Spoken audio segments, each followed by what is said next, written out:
আইসিএসআইয়ের ক্ষেত্রে আমরা দেখতে পাচ্ছি যে পুরুষের থেকে উৎপন্ন যেই শুক্রাণু সেইগুলি কালেক্ট করা হয় এবং একটি পেট্রি ডিশে ওটা ট্রান্সফার করে দেওয়া হয়, যেখানে অলরেডি একটা ম্যাচিওর্ড এগ থাকে। এই পুরো স্পার্ম সেলটা নেওয়া হলো, যেটা মোটাইল, এবং এবার ইঞ্জেকশনটি দেখো নিয়ে যাওয়া হচ্ছে একটি ম্যাচিওর এগের কাছে।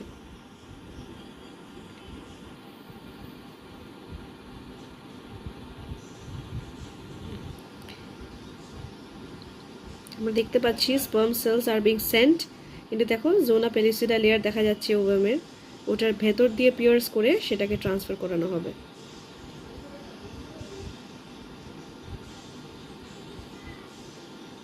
There it goes.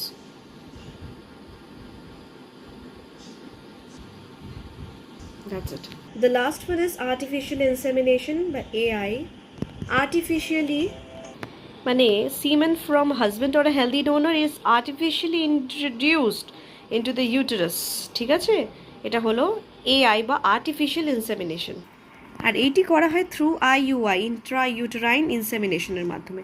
তাহলে এইগুলো হলো বিভিন্ন ART, অ্যাসিস্টেড রিপ্রোডাক্টিভ টেকনোলজিস, যেটার দ্বারা ইনফার্টিলিটি কিন্তু আমরা প্রিভেন্ট করতে পারবো। প্রিভেন্ট নয়, আই মিন ইনফার্টিলিটিকে ট্যাকেল করে আমরা চাইল্ড বার্থে হেল্প করতে পারবো।